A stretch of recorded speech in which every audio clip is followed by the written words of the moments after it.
Hello बच्चों, कैसे हैं आप लोग।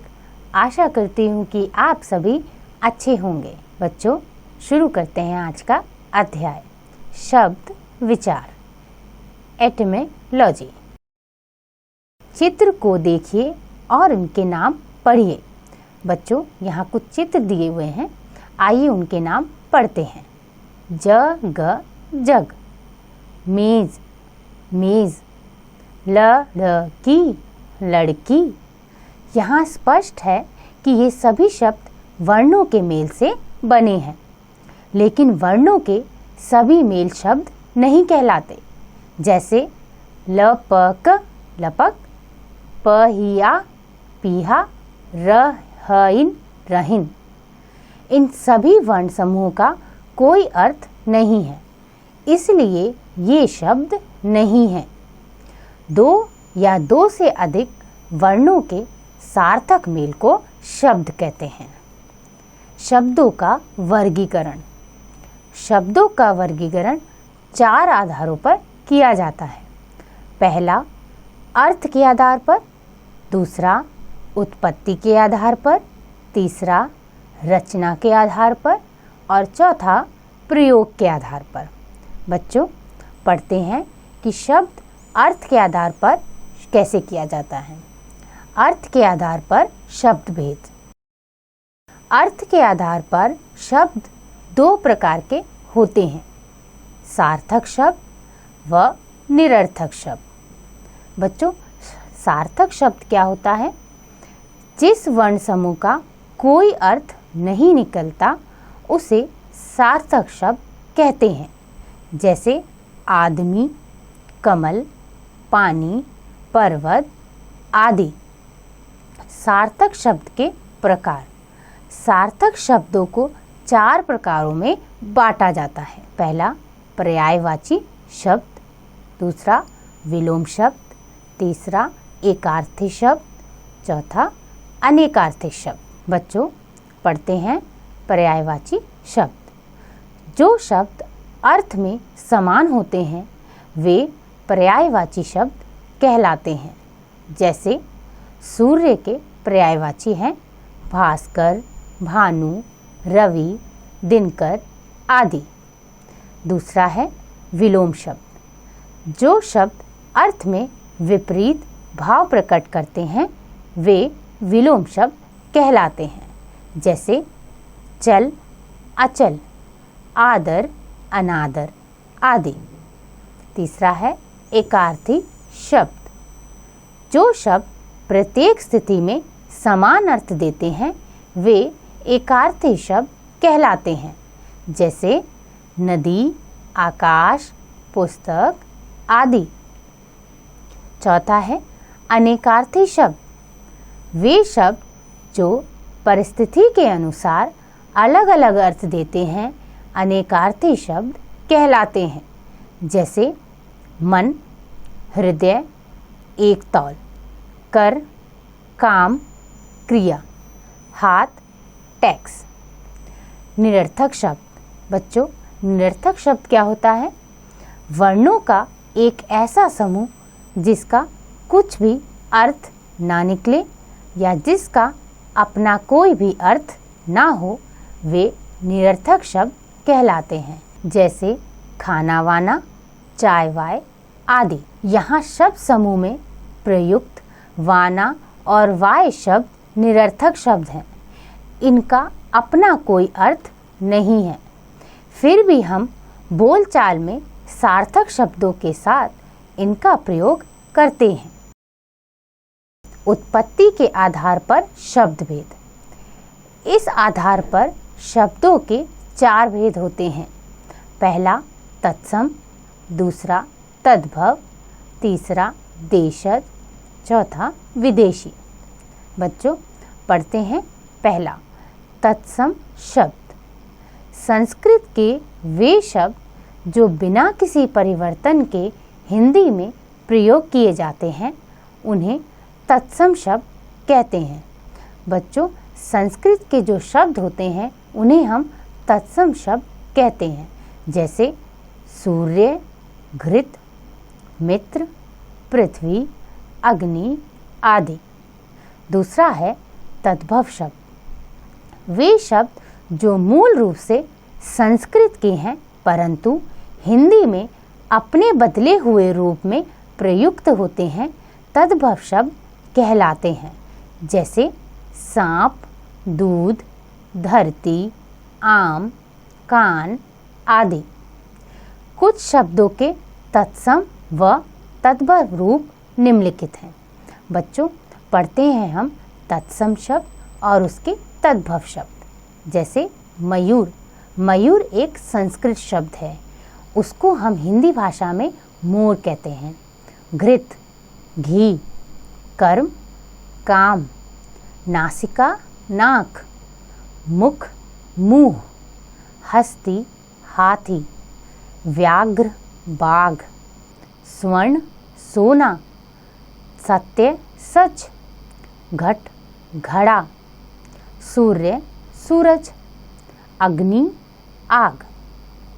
आइए बच्चों, पढ़ते हैं देशस्थ।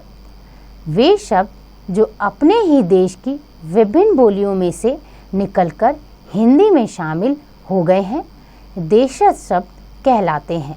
जैसे जूता, थैला, गाड़ी, रोटी, पानी, चुहिया, सरपट, चुटकी, मिर्च। बच्चों, ये सभी शब्द हमारे देश में बोले जाते हैं, इसलिए इन्हें देशस्थ शब्द कहा जाता है।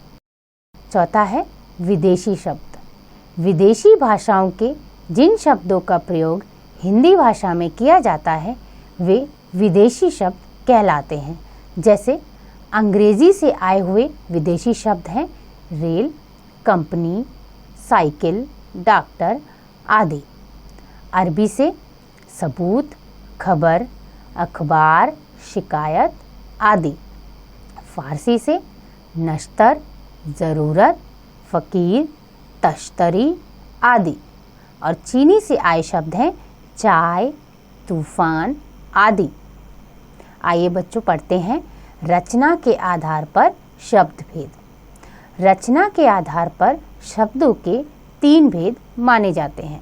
पहला ऋण शब्द, दूसरा यौगिक शब्द और तीसरा योग ऋण शब्द। बच्चों, ऋण शब्द क्या होता है?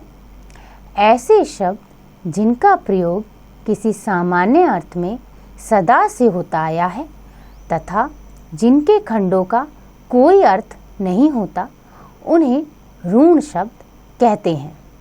जैसे पानी। बच्चों, पानी का खंड नहीं कर सकते, हम उसे नहीं तोड़ सकते, ये शब्द ज्यों का त्यों यूज़ किए जाते हैं। लकड़ी, शेर आदि। खंड करने पर पानी, लकड़ी, शेर, इन खंडों का कोई अर्थ नहीं है। दूसरा है यौगिक शब्द। जो शब्द कई शब्दों के योग से बनते हैं उन्हें यौगिक शब्द कहते हैं।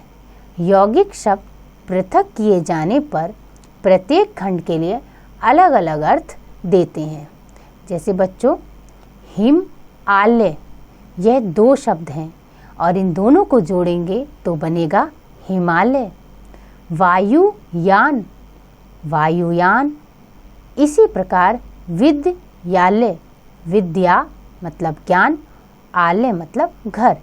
ये 2 शब्द हैं और दोनों को जोड़कर एक नया शब्द बनाया गया है। तीसरा है बच्चों योग ऋण शब्द। जो शब्द यौगिक होते हुए भी किसी सामान्य अर्थ को प्रकट ना करते हुए किसी विशेष अर्थ को प्रकट करते हैं, वे योग ऋण शब्द कहलाते हैं।